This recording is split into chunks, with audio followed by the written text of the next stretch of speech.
tout d'abord, merci beaucoup de m'inviter. Alors, je précise que donc j'ai envoyé le document complet. Là, comme il était trop long, ce que je vais faire, c'est que je vais mentionner uniquement les éléments saillants et je vais essayer de ne pas aller trop loin dans les détails techniques. Mais voilà, si vous voulez la présentation un petit peu plus complète, le document est disponible. Je vais directement commencer. Euh, Avant ça, je vais préciser que selon moi, alors c'est une des thèses, alors c'est pas explicitement écrit dans le document que j'ai envoyé, mais il y a trois grands moments à comprendre conceptuellement si on veut faire une histoire de la notion des modalités dans la théorie homotopique des types. Le premier, c'est en fait la découverte disons, de la formalisation des modalités par les monades par Moji. Il y a un deuxième moment qui est en fait l'application de ces principes-là en utilisant les catégories d'algèbre qui sont induites par les monades et via les adjonctions. Et le troisième moment, qui est vraiment le moment hot et cohesive hot, qui est le moment où on essaye de faire en fait une sorte de théorie synthétique, axiomatique des modalités. Et ça, c'est ce qui s'appelle grosso modo la théorie des modes, théorie multimode. Et c'est une manière en fait d'abstraire cette idée d'algèbre, mais pour pouvoir combiner des monades et des modalités et voilà, avoir des étagements, par exemple, de modalités slash monades. Voilà, mais ça, je ne vais pas commenter, mais c'est un peu le travail de Urs Schreiber et de Schulman. Voilà, mais ça devient très vite compliqué. Donc, je commence tout de suite par cette phrase de Likata qui est dans une intervention et qui m'a vraiment permis de comprendre que je trouve très, très utile. Donc, the general idea of modal hot is to implement the idea of n factor to type theory. Et c'est vraiment important parce que c'est vraiment l'intuition qui est à l'origine de cette question des modalités dans la théorie homotopique des types. Et bon, de façon informelle, on va dire que ce qu'ils font, c'est en fait, ils utilisent les propriétés des modalités, interprétées comme des monades, pour exprimer à l'intérieur d'une structure des structures qui ne lui sont pas équivalentes, mais qu'on peut en quelque sorte simuler dans cette même structure comme des opérations sur ses propres éléments. Pour le dire simplement, une modalité, c'est des algèbres, et ces algèbres, elles se définissent comme, on va dire, un endofoncteur qui est cohérent avec la structure de la catégorie. C'est vraiment l'idée essentielle à comprendre parce que tout part de cette intuition-là. Et c'est aussi, alors ça c'est très important, la raison pour laquelle on se restreint aux modalités idempotentes, ce que je vais expliquer pourquoi plus tard, parce qu'elle nous donne par définition la propriété de réflexivité dont on a besoin pour conserver la structure de la catégorie de base, si l'on veut, sur laquelle on va appliquer des opérateurs modaux. On sait qu'on aura un type modal pour chaque élément de notre type, enfin qui est dans l'univers sur lequel porte la modalité. Dans son travail, alors là c'est une parenthèse philosophique, Schreiber il compare cette méthode à la logique hegelienne, dans laquelle une opposition peut être exprimée du point de vue de chacun des deux termes opposés. C'est-à-dire que quand on oppose deux termes, du point de vue de chacun des deux termes, en fait, l'autre terme qui est opposé apparaît comme une simple médiation pour le terme initial de sa propre autoréflexion. Chacun des deux termes se présente comme une récapitulation de l'opposition entre lui et son autre. Bon, je vais pas parler plus de ça, mais il y a l'idée, c'est l'interprétation philosophique que Schreiber donne de cet usage des modalités. Il y a un commentaire, il a commenté la logique de Hegel, vous pouvez trouver ça facilement. Avec les modalités, une catégorie va servir de catégorie de base et les autres structures vont être exprimées par les modalités comme de simples variations sur cette même structure. Donc, dans le cas de Hod, cette structure, bah, ce sera un univers et les modalités, ce sont des sous-univers réflexifs. C'est vraiment la notion centrale. Et c'est également cette idée qu'on retrouve dans une autre phrase qui me semble la deuxième qui s'ajoute à celle de l'Ikata, si on veut très bien comprendre l'intuition, c'est donc cette citation: A modality is a way of changing what it means for two elements of a type to be identified. Et si vous voulez comprendre par exemple cohesive hot, c'est vraiment à ça que ça sert en fait les modalités, c'est à décliner des modes, c'est-à-dire pouvoir dire d'une chose qu'elle ne sera pas identique à d'autres choses selon la manière dont on la considère. Si on considère un type comme un espace topologique synthétique ou si on le considère comme un groupe d'homotopie, il n'aura pas les mêmes propriétés. Mais ce qui est fondamental, c'est qu'on veut pouvoir dire qu'on parle quand même de la même chose, quand bien même, en fait, on pourra décliner deux sous-univers réflexifs différents avec des propriétés différentes. On veut pouvoir dire, oui, mais je parle toujours, par exemple, l'exemple que je donne dans la partie sur Cohesive Odd dont je ne vais pas parler, c'est le cercle. On veut pouvoir quand même dire qu'on parle bien du cercle dans les deux cas. Donc voilà. Donc je passe tout de suite. Alors attendez, j'ai peut-être. Oui, c'est ça. Donc, l'histoire de la théorie modale des types, elle commence donc avec Moji, son article Notions of Computation and Monads, où les modalités sont généralisées en monades qui permettent de contrôler les effets de bord des procédures de calcul. c'est-à-dire les effets qui sont extérieurs en quelque sorte au programme et qui sont générés par le calcul des données. Donc, dans son article, Moji distingue les valeurs de A des calculs de A qu'on va noter TA, où T, c'est une modalité. Et chaque modèle de calcul correspond à une monade T qui induit une catégorie de Kleisli ou catégorie de T algèbre libre, mais je vais revenir dessus. On note C indice T vers le bas. Chaque classe d'équivalence de catégorie de Kleisli définit un modèle de calcul sur la signature de départ. Là, bon, dans la diapositive, vous avez la définition d'une monade. Donc, une monade, c'est un triplet T état mu. Donc, tout d'abord, on a un endofuncteur de T de C vers C qui associe à chaque objet A de C un élément T A de C. Donc, pour un morphisme F de A vers B dans C, le foncteur T associe un morphisme TF qui va de TA vers TB dans C. Voilà. Ensuite, on a la transformation naturelle état, qu'on appelle aussi return, qui pour un objet A de C nous donne l'objet TA. C'est une transformation naturelle, c'est la différence. Et ça revient à associer au calcul de chaque élément de A un effet. Par exemple, l'exemple le plus simple, c'est on imagine qu'une opération, elle est un coût pour ma machine. Donc l'application de état revient à associer à A le coût de son calcul, ce qui donne une paire A coût, si on veut, du calcul de A. Et ensuite, on a mu. Donc ça, c'est l'opération dite de multiplication, donc T carré A, qu'on peut simplifier en TA, ou join, qui unit deux effets calculatoires. Par exemple, si j'ai deux opérations successives qui ajoutent un symbole à une liste de symboles, je peux les considérer comme une unique opération qui ajoute deux symboles à ma liste qu'on va concaténer. De façon informelle, une liste de listes est une liste. Voilà. Donc, si l'on reprend l'exemple de la paire A coût, on imagine maintenant que son évaluation par ma machine, lorsqu'elle enregistre le coût associé au calcul de A, ajoute également un coût. Le coût du coût de calcul de A, par exemple, si on imagine, bon, c'est un exemple, hein, dont on aura la paire A coût associé à coût. Donc, si vous voulez, c'est T carré A que l'on peut réduire à A avec l'addition des deux coûts. Donc, c'est T de A. C'est l'opération de multiplication. Donc, on obtient les graphes suivants. Donc, ça, je passe, hein, c'est classique définition d'une monade.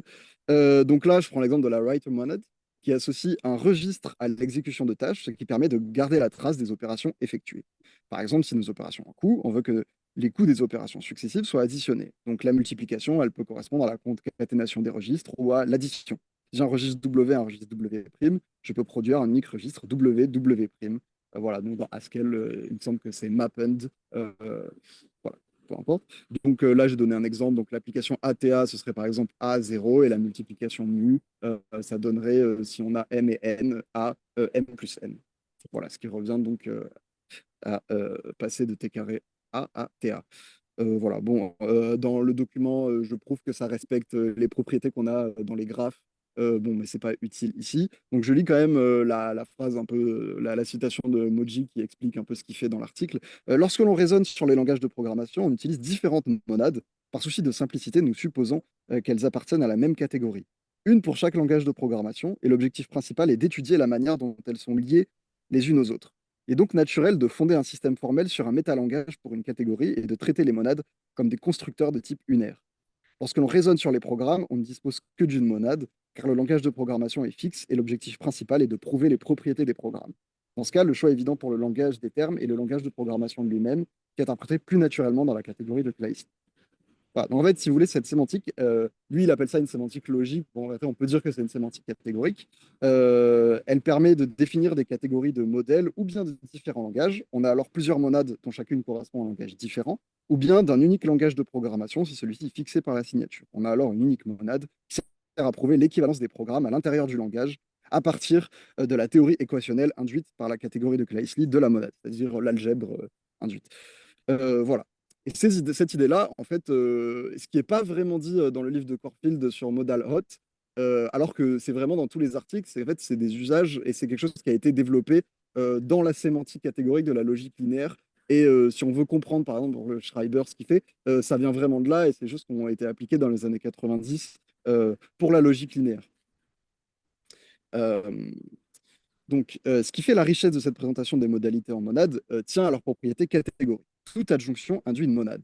L'intérêt des modalités monadiques et comonadiques, c'est de permettre en quelque sorte un calcul sur les endofacteurs qui sont induits par les adjonctions. Pour toute monade sur une catégorie C, en fait, il existe euh, entre autres deux catégories différentes qui sont des objets en fait dans la catégorie des adjonctions qui induisent une monade. Alors c'est ce qu'on appelle les résolutions de la monade, c'est on peut considérer la monade comme étant induite par plusieurs adjonctions qui forment une catégorie. C'est la catégorie des résolutions. Et les deux plus importantes, l'objet initial et l'objet terminal au sein de cette catégorie, c'est la catégorie de Kleisli et la catégorie Eilenberg-Moore. Voilà. Bon, je ne vais pas passer plus de temps sur ça. On va rester à un niveau où j'explique les intuitions. Et l'intuition, elle va être la suivante. Au lieu d'opérer sur une adjonction entre deux catégories, on peut simplement construire l'une des deux catégories, comme la catégorie de Kleisli ou la catégorie Eilenberg-Moore, induite par une monade sur l'autre catégorie. Il suffit alors que ces catégories aient la même structure que la catégorie qu'elles simulent.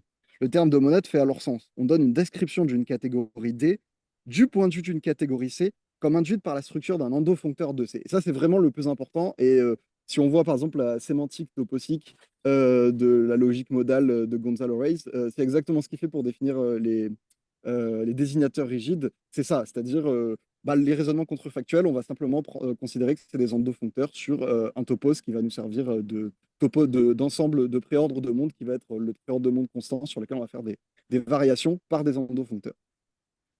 Donc là, l'exemple typique, c'est la modalité of course dans la logique linéaire qui permet de réintroduire de façon contrôlée les règles structurelles d'affaiblissement et de contraction. Ça permet d'avoir des ressources infinies sur les objets sur lesquels on fait porter cette modalité.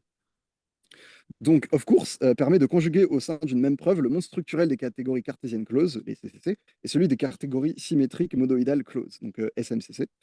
Donc, on a une catégorie cartésienne close qui représente, on va dire, la logique non linéaire.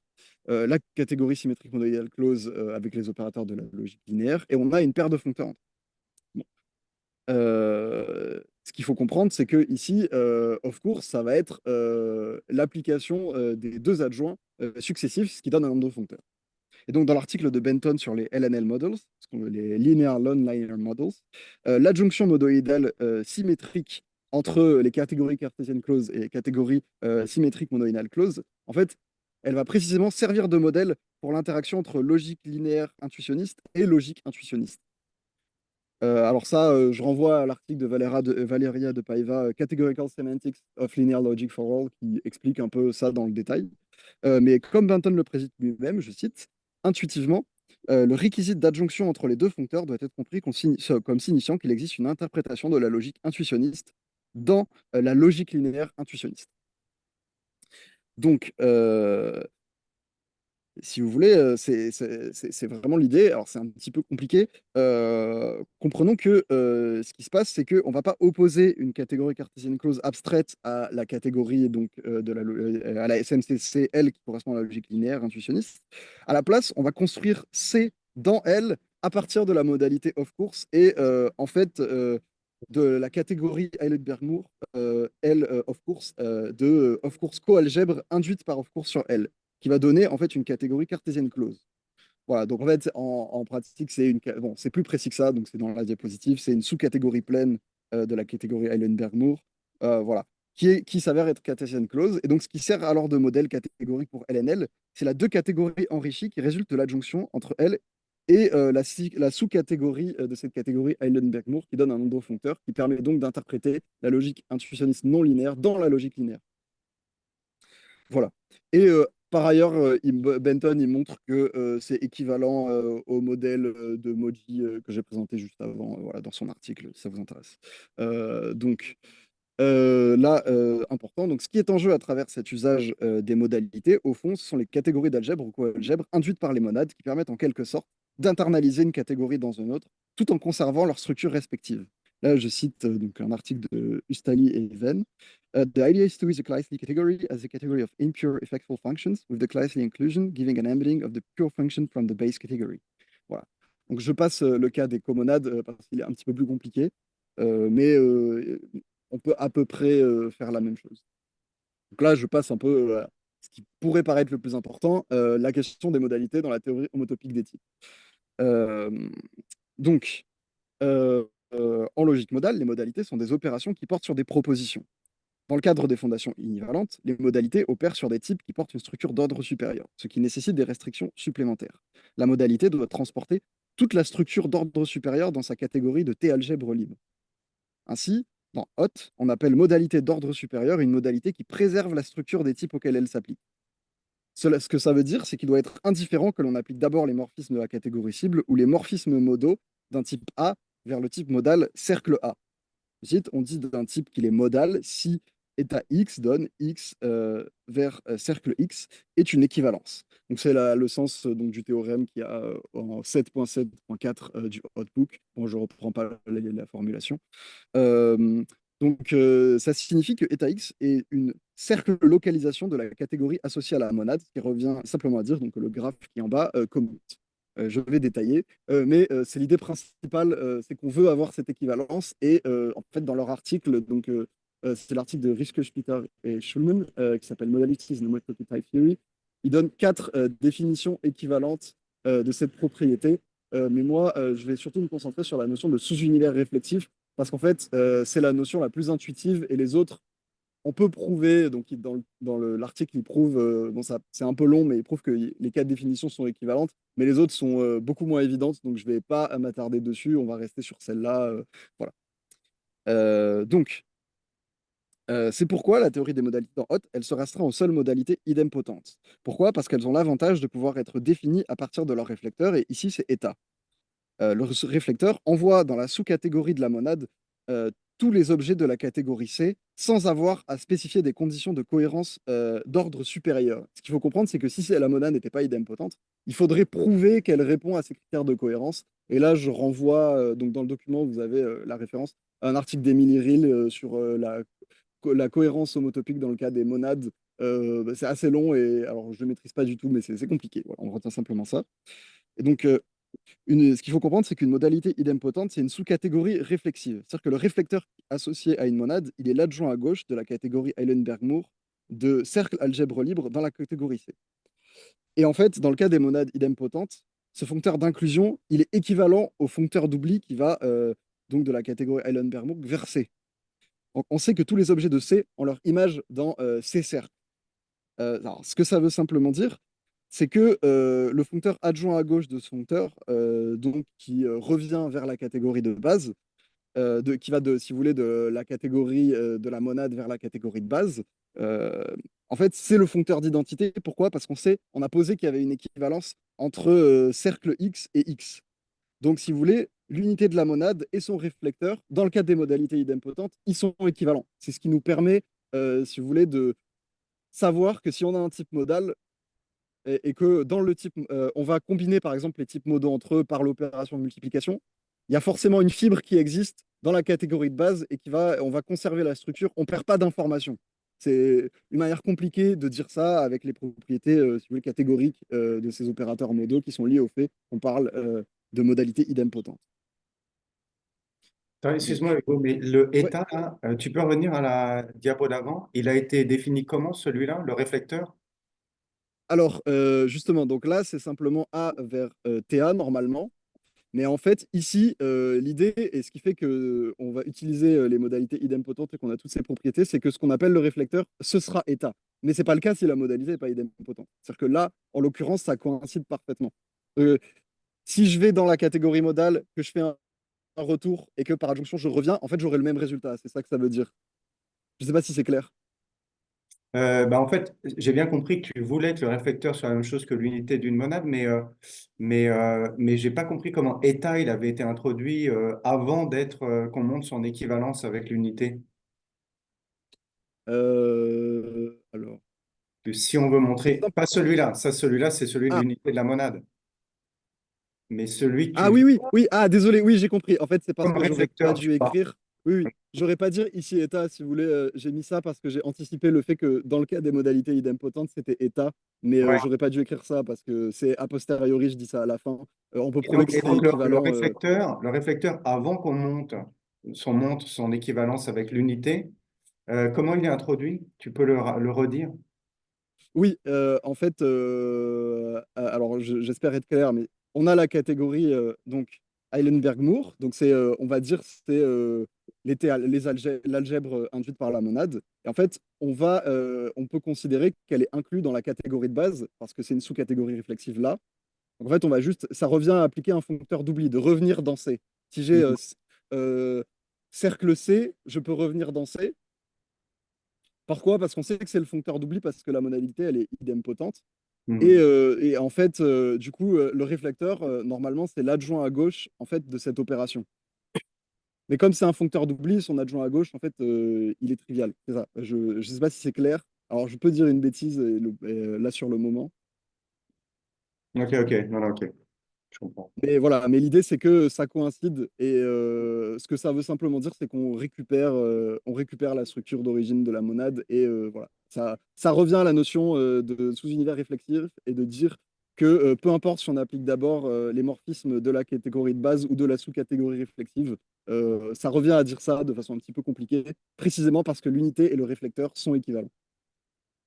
Et Je j'ai ne une sais pas autre si question. c'est... Donc là, Oui, si, si, mais donc là, l'idempotence, elle s'exprime, parce que tu parles de monade idempotente, oui, mais en fait, à la base, elle est définie sur un opérateur modal.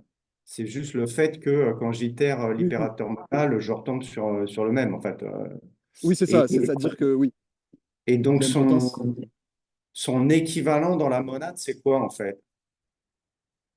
Tu vois, quand tu Euh, parles de à- monade idempotente, Ah oui, ça veut simplement dire on peut pas, on sait que t carré a t c'est équivalent et ça change rien. Après, la fibre sera la même au-dessus, ça restera a en fait. ok, ok, Par exemple, ok. si je prends le cas des coups, quand bien même j'additionnerai plein de coups associés à a, bah, j'ai toujours une manière de couper et de dire bah, j'ai quand même a au départ, en fait. C'est simplement ça. Ok, ok. Donc, alors ça devient vite compliqué dans Hot, mais c'est aussi parce que bah, dans le Hotbook, par exemple, ils expliquent pas, enfin, ils donnent ces propriétés-là sans dire tout ça, ce qui fait qu'on comprend pas d'où ça vient, c'est pas motivé, c'est pour ça que je me permets de développer. Mais ça, c'est Hmm, pas dans les articles, c'est-à-dire que c'est considéré un peu comme du folklore, donc ça complique un peu les choses, mais c'est à ça qu'ils pensent de manière générale. C'est pour ça qu'on a besoin qu'elle soit idempotente, sinon tout ça ne fonctionne pas. ok, merci. Parce que voilà. Et donc, je sais plus où j'en étais. Oui, donc dans Hot, ça revient à dire que les fibres de toutes les transformations naturelles état sont cercles connectés. Ça signifie qu'il existe un type cercle X pardon, pour tout type X. En effet, une modalité idempotente cercle sur une catégorie C est un endofuncteur cercle de C vers C, tel que cercle-cercle est égal à cercle, ou équivalent, comme vous voulez. Ainsi, pour une modalité idempotente, chaque cercle algèbre est en fait isomorphe à un objet de la forme cercle X pour tout objet X de C. En particulier, dans ce cas, chaque objet X de C est isomorphe à son image cercle X. Cela implique que les morphismes dans la catégorie Eilenberg-Moore de cercle sont entièrement déterminés par les morphismes dans C. En conséquence, la catégorie d'Eilenberg-Moore C-cercle a pour une modalité idempotente cercle pardon, est équivalente à C elle-même. Voilà, c'était ça en fait ce que je voulais dire exactement. Voilà, donc en quelque sorte, on peut dire que c'est une catégorie qui est triviale, dans le sens où elle ne contient pas de nouvelles informations au-delà de ce qui est déjà dans C. Ce qui revient à dire c'est une sous-catégorie réflexive. Ce qui m'amène à dire et à expliquer que c'est pour ça que la notion centrale dans Hot, c'est la notion de sous-univers réflexif. C'est simplement une manière de traduire en théorie des types le fait qu'une monade idempotente définisse une sous-catégorie réflexive de la catégorie dont elle est un endofuncteur. Cette propriété est fondamentale dans le cadre des fondations univalentes. On a besoin que notre monade définisse une sous-catégorie pleine de la catégorie dont elle est un endofuncteur. Et toute sous-catégorie réflexive est également pleine. Voilà, ça c'est une propriété catégorique qui est trouvée. Voilà. Bon, ça nous assure que toutes les propriétés et structures dans le type de l'univers sont préservées lorsque l'on passe d'un type à son image modale dans le sous-univers réflexif. Donc voilà, Et donc, bon, dans Hot, la monade dont tu parles, c'est quoi?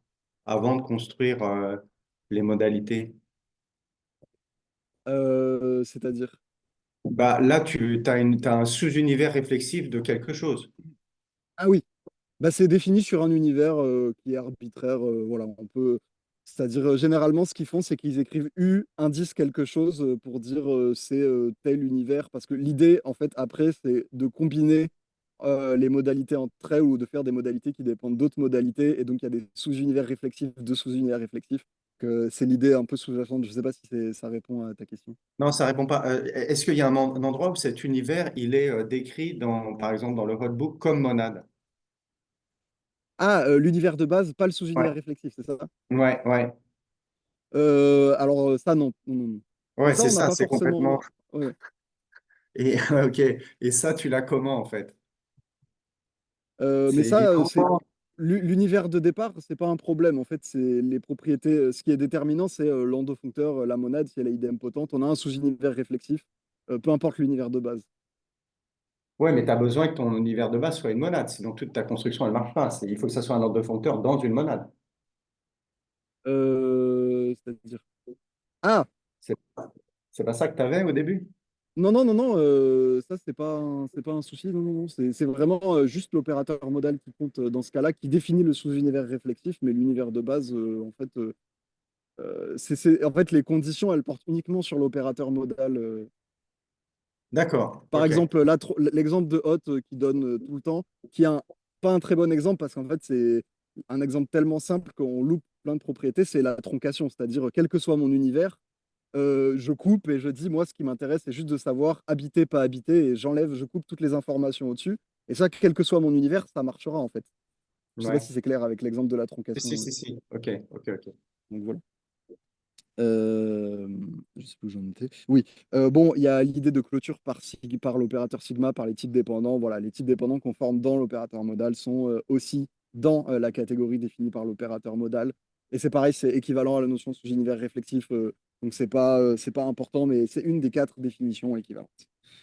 Il y a aussi la notion de système de factorisation orthogonal stable. Ça, c'est plus compliqué. C'est pas du tout clair dans le hotbook. Dans l'article de Riske, Peter et Schulman, c'est un petit peu plus clair, mais la notion étant pas très motivée, pour un philosophe, c'est quand même difficile de voir. On peut prouver que c'est équivalent à la notion de sous-univers réflexif. La motivation me manque, donc je sais pas. Bon, c'est équivalent. Donc je passe à la suite. Et là, on a une des propriétés intéressantes des sous-univers réflexifs, c'est dans la possibilité, euh, si vous voulez, de les agencer en préordre, enfin en ordre partiel, pardon. Certaines modalités sont ordonnées par une relation d'inclusion. Par exemple, diamant plus petit ou égal à cercle, si tout type diamant modal est également cercle modal. Donc on a, si on veut, le type RSU, donc c'est le type des sous-univers réflexifs. C'est le plus grand type englobant. Ouais, je vais montrer, vous voyez là, dans ce diagramme, vous voyez, donc on peut définir à l'intérieur de ce type-là d'autres types de modalités. Voilà, donc il y a plein de, si vous voulez, il y a toute une typologie avec des propriétés différentes et on voit du coup que la troncation, euh, c'est dans la catégorie des modalités accessibles. Donc voilà, en toute rigueur, dans leur vocabulaire, modalité, c'est une notion qui est à l'intérieur des sous-univers réflexifs. Là, je fais abstraction de cette terminologie-là, bon, qui vaut ce qu'elle vaut. Voilà. Donc voilà, donc on peut montrer qu'on peut passer de l'un à l'autre par une relation d'inclusion. En tout cas, ce qu'il faut retenir, c'est que toutes ces notions de modalité-là sont des sous-univers réflexifs. Voilà, donc je vais passer directement à la suite. La théorie multimode. Euh, donc là, dans le document, j'avais ouvert sur une citation un peu connue d'Anna Scott, qui fait un état des lieux de la logique modale et qui appelle de ses voeux en quelque sorte le fait qu'on voudrait une logique qui permette de combiner plusieurs opérateurs modaux entre eux. Voilà, donc c'est bon, c'est Corfield qui d'ailleurs le cite aussi, mais c'est une citation qu'on revoit souvent dans les articles. Et là, donc, je donne l'intuition, le commentaire de Corfield. Donc, c'est le chapitre. En fait, dans son livre sur la théorie des types modaux, c'est essentiellement le chapitre 4 qui parle de modal hot. En fait, les autres chapitres sont des introductions à la théorie homotopie des types. Le chapitre sur modal hot, c'est uniquement le chapitre 4, je crois.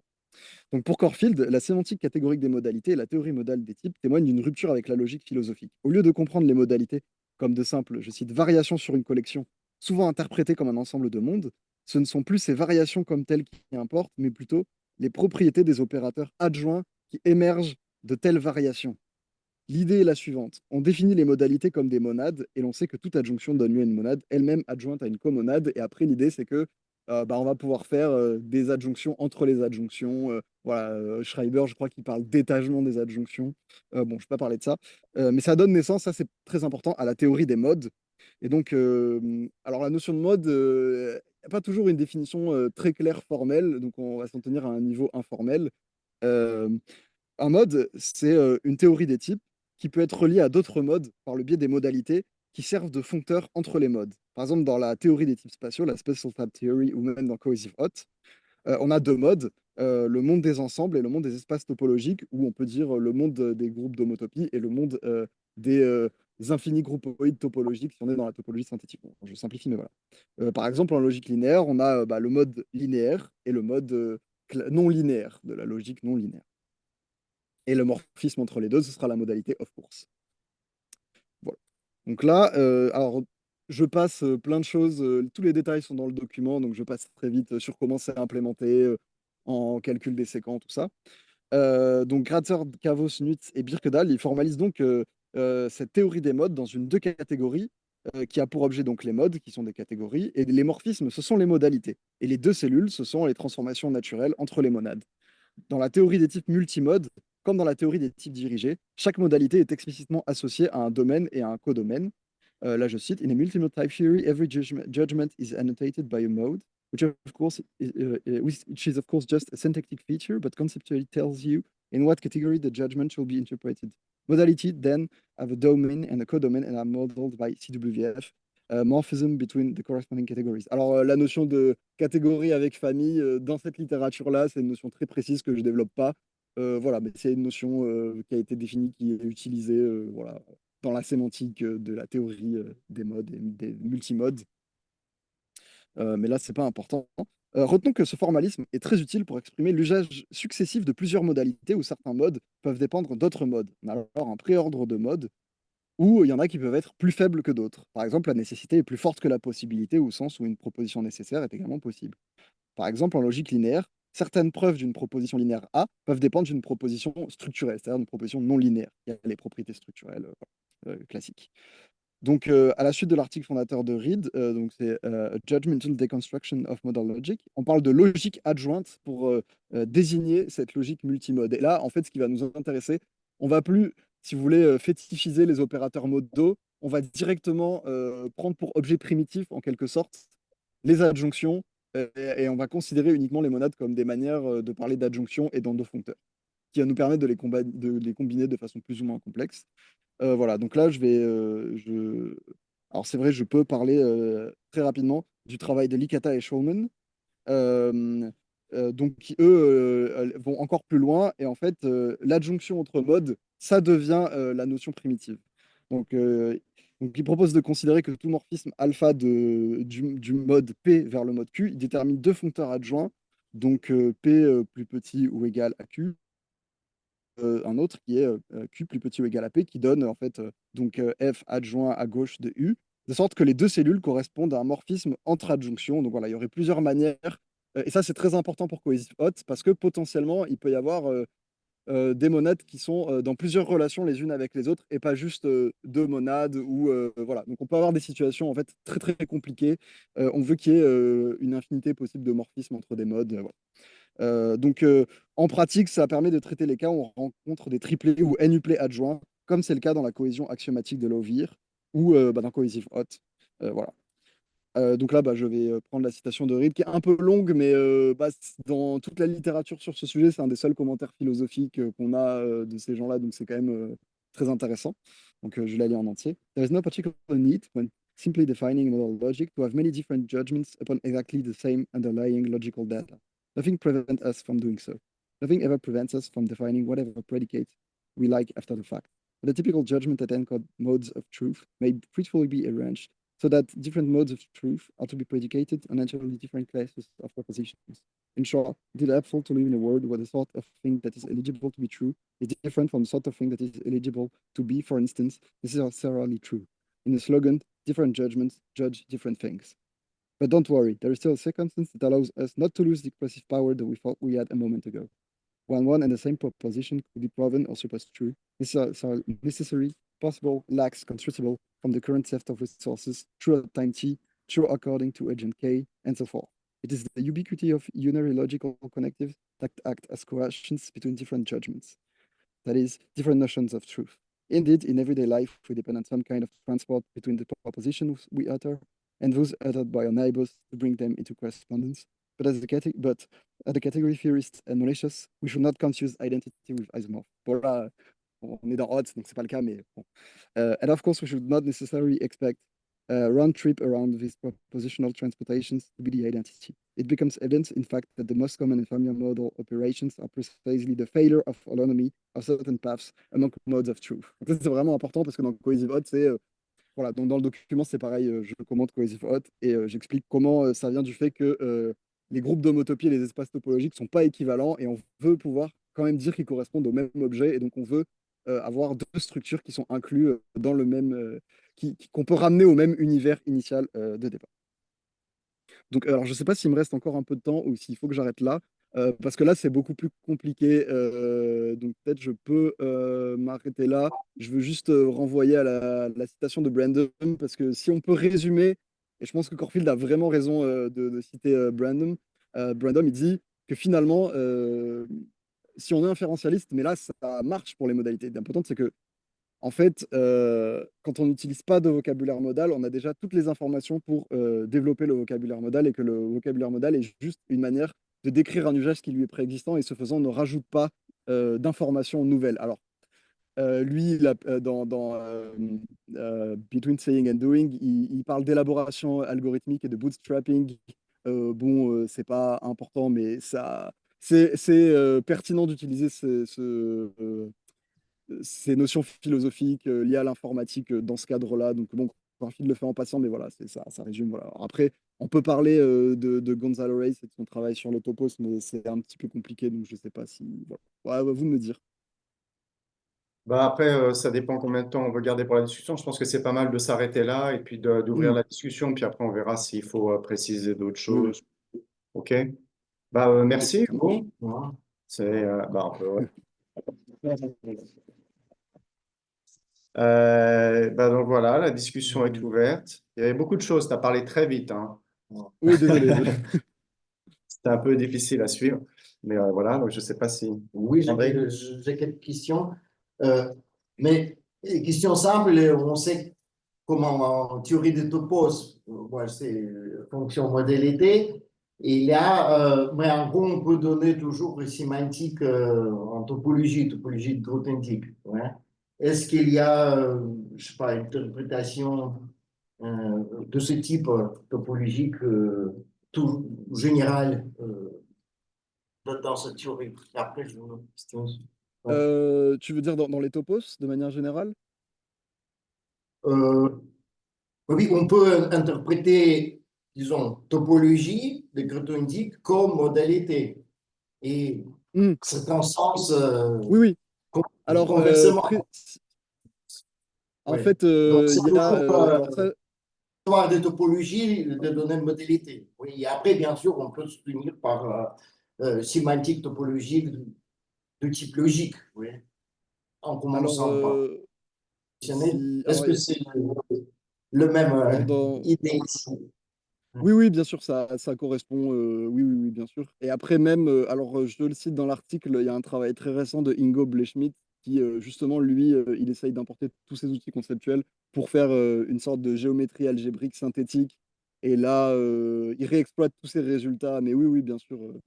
Et quel type J'essaye de. de topologie? Donc, mais parce que normalement, c'est quand même détaché des théories des topos. On n'a pas encore Oui, oui, oui.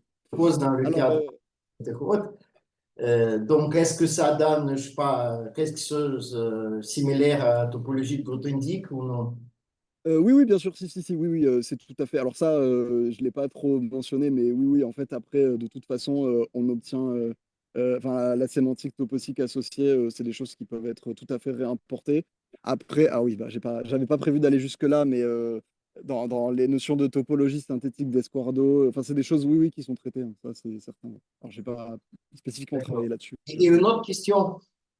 C'est en fait, je vais parler un petit peu à tout de suite sur aussi modalité dans le cadre de théorie dirigée, ou comment on dit, dirigée.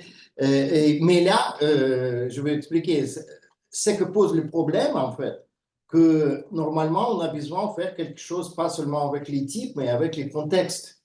Donc, si on Oui. fait rien avec des contextes, on ajoute modalité au type, au moins dans ce cas-là, ça fait décalage. Voilà. Oui, alors précisément, en fait, c'est un truc que j'ai coupé, mais qui est dans le document, dans le chapitre sur les modes. En fait, ils ont inventé un opérateur qui est l'opérateur cadenas et qui permet, en fait, qui se comporte, si tu veux, tu as les relations donc, dans les conséquents, dans le calcul des séquents à droite, et à gauche, tu vas ajouter donc un cadenas qui va te dire on a appliqué tel morphisme, et tout ce qui est à gauche du cadenas, c'est bloqué parce que c'est pour tracer en fait le chemin qu'on a fait. Donc, et tu as une suite de cadenas qui va te dire l'ensemble, par exemple, des morphismes entre modes qu'on a appliqués pour savoir quel était le mode de départ. Voilà, et en fait, le cadenas n'est pas un adjoint à gauche, mais visuellement, ils se comportent de la même façon. Voilà, donc c'est l'opérateur cadenas. Merci. Ok, moi j'avais juste, je reviens à la discussion de tout à l'heure là pour être sûr que j'ai bien compris. En fait, c'est juste pour voir si j'ai bien compris la construction. Donc en fait, tu prends un univers de type là et tu regardes ces endompteurs et tu spécifies ceux qui vérifient la structure idempotente, c'est ça? C'est ça, Et ça exactement. te donne un sous-univers réflexif, Oui, c'est ça, c'est ça. Et en c'est fait, on ça? Et a, après, ouais, vas-y. en fait, ça donne gratuitement la structure de cohérence homotopique, parce que si la modalité n'est pas idempotente, ça devient extrêmement compliqué de prouver que justement on peut récupérer la structure de base. Alors on n'est pas obligé, je suis pas sûr qu'on soit obligé d'avoir la réflexivité, mais en fait, ce qui motive ces questions-là, c'est que sinon, à chaque fois, il faut en quelque sorte créer une théorie des types spécifique pour une modalité ou modifier la signature de base. Mais si on veut avoir une théorie multimodale ou multimode avec plusieurs modalités, en fait, ça détruit toute la structure parce qu'on on peut pas.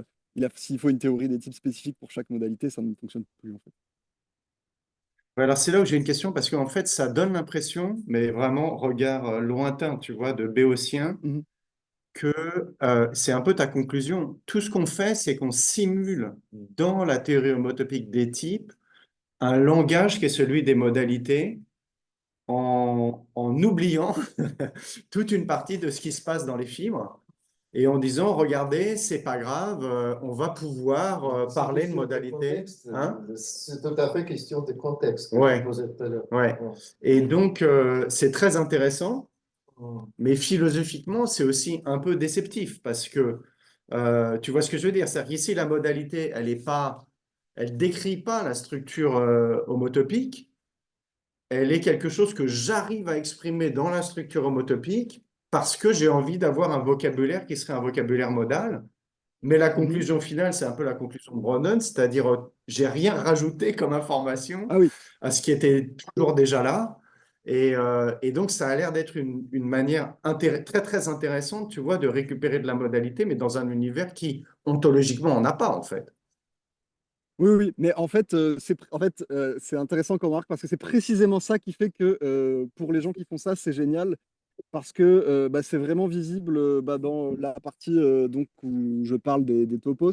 Ça permet, bah, par exemple, en logique linéaire, c'est génial parce que ça veut dire qu'on peut quand même simuler en fait une catégorie dans une autre en gardant la structure de base. Et ça, c'est un outil extrêmement puissant. Pour ça, je dis, bah, c'est le mot de monade dans ce moment-là, il devient approprié parce qu'on décrit une catégorie du point de vue d'une autre.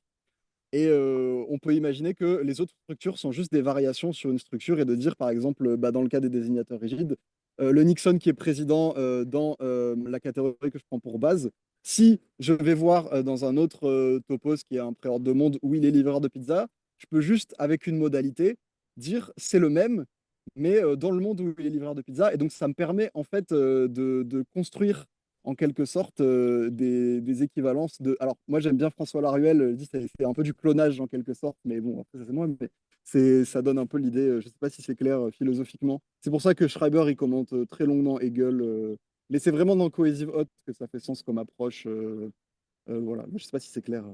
Non, non, c'est clair, mais si tu veux, ça pose des questions philosophiques assez intéressantes parce que, tu vois, il y avait eu un débat comme ça aussi quand Joyal avait créé la théorie algébrique des ensembles, parce qu'on peut simuler ZFC à l'intérieur de la théorie des catégories, et de même, on peut simuler la théorie des types à l'intérieur. Et puis donc, alors ils venaient, ils faisaient leur pub et ils disaient, vous voyez tout ça, il n'y a plus de problème fondationnel, c'est la même chose. Mais les théoriciens des ensembles avec qui je parlais, ils disaient, ouais, sauf que en fait, quand tu fais ça, tu raisonnes toujours comme tu es dans un contexte catégorique, tu es dans l'ontologie des catégories, c'est-à-dire tu raisonnes à équivalence de catégories près. Et ça, c'est pas Mhm. du tout vrai dans ZFC. Dans ZFC, on a une Ah autre oui. notion d'identité qui n'est pas du tout donnée par l'équivalence catégorique. Donc, c'est là où je suis un peu, tu vois, je trouve qu'il faut que dans la réflexion philosophique, on soit un peu, je sais pas comment dire, prudent, parce que le fait qu'on puisse simuler un formalisme dans un autre, c'est génial parce que ça montre que ceux qui les opposent, ils se trompent en quelque sorte. Enfin, tu vois, c'est pas aussi radical que deux. mais en même temps, tu peux avoir des pertes, en fait, au niveau de l'ontologie sous-jacente qui sont énormes, en fait, dans cette simulation. Et c'est un peu l'impression que ça me donnait dans ce que tu disais, Mhm. c'est-à-dire que quelque part, quand on se place dans ce cadre des sous-univers réflexifs, on a vraiment énormément simplifié la structure, justement, infiniment hiérarchisée qu'on a dans Hot, en fait. On a décidé qu'on ne Mhm. regardait pas ce qui se passait au-dessus, parce que là, ça va être trop compliqué. Et là, on peut tout stimuler. Et donc, en fait, l'information, elle est presque à double tranchant. C'est-à-dire que oui, on peut le simuler, mais on peut le simuler à un coût qui est de perdre un des trucs les plus intéressants, enfin, les plus stimulants philosophiquement de Hobbes, c'est-à-dire cette hiérarchie d'identité ou d'identification potentiellement à l'infini. Tu vois ce que je veux dire? Alors, je ne sais pas si j'ai bien ressaisi, je ne sais pas si tu es Bah, en d'accord. fait, Je comprends en pas. Bah, fait, parce que... Ouais, attends, il va expliquer. Ouais.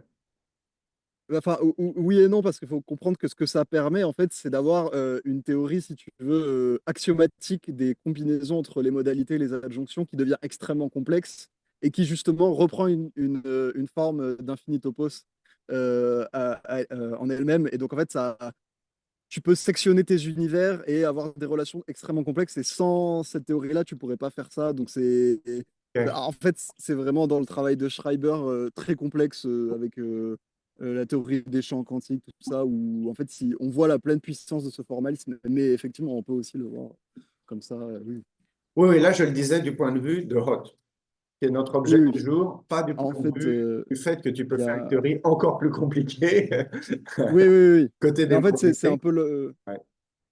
un peu l'objectif en vue de ces gens-là, c'est d'avoir une sorte de théorie de formalisme fondamental pour parler de tout. C'est pour ça que il y a des gens qui essayent justement de prendre toutes les mathématiques et avec des modalités comme Lovir en fait avec la cohésion axiomatique et de dire ah bah avec les modalités dans Hot on peut récupérer tel domaine des mathématiques qu'on n'arrivait pas à implémenter. Donc oui, il y a cette visée, Ouais. exactement. Oui. Ok. Ouais. Et par ailleurs, il y a une autre motivation. Alors ça, j'ai choisi de ne pas en parler, mais c'est que ça sert aussi pour, en fait, voilà. Alors ça, c'était dans l'appendice du document. Parce qu'il faut bien comprendre que la question des modalités, j'ai choisi, il me semble, le titre de mettre dans les fondations univalentes, parce que c'est pas spécifiquement dans HOT, c'est-à-dire que c'est un travail collectif qui n'est pas limité à une itération des fondations univalentes. C'est-à-dire, maintenant, beaucoup d'articles, c'est dans la théorie des types cubiques. Donc en fait, c'est vraiment, ça se généralise aux fondations univalentes en général. Et l'idée, c'est que ça peut s'importer. Et c'est notamment utilisé pour la théorie des types cubiques. Ça donne des sémantiques, des choses très intéressantes, mais que je ne maîtrise pas. Voilà, c'est tout simplement pour dire que j'ai caché cet aspect-là, qui je pense est quand même très important. Ok. Vous avez d'autres questions, Robert? Je n'ai pas compris pourquoi on doit renoncer à la hierarchy of identification euh, pour simuler En fait, la modalité. j'entends pas du tout. Papa, Filippo, il n'a pas compris pourquoi on doit renoncer à la hiérarchie infinie pour simuler les modalités. Et donc, Euh, ce que j'ai compris, c'est que de facto, en fait, c'est quand tu introduis les modalités idempotentes, Mhm. c'est ce que tu mhm. fais, en fait. Tu dis que ça va pas, que quand tu itères, ça va Oh, pas s'étager de manière, etc. Ça s'écrase, en fait, sur le premier niveau. Est-ce que j'ai bien compris, Hugo? Oui, oui, oui, c'est ça, oui, oui, oui, bien sûr. Après, Ok. on peut quand même avoir une structure propre à la modalité. C'est pour ça, sinon, en fait, oui, mais sinon, il n'y aurait pas plusieurs types de modalités à l'intérieur des sous-univers réflexifs. Donc, oui et non, c'est-à-dire, effectivement, c'est des sous-univers réflexifs, mais après, il y a quand même différentes propriétés, Oui, oui, différents types oui. d'algèbres qui sont induits. Donc, oui, c'est à nuancer, mais oui, oui, oui. Bah là, si j'ai bien compris, les différents types de sous-univers réflexifs, ils viennent de la manière dont tu combines des modalités ou tu les définis, en fait. C'est dans la manière dont tu l'as présenté, non?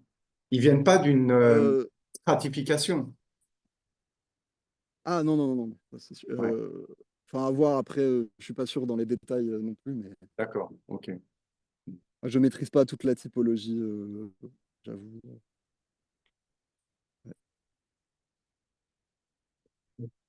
Et Ouais. aussi, tu as parlé de idempotence comme...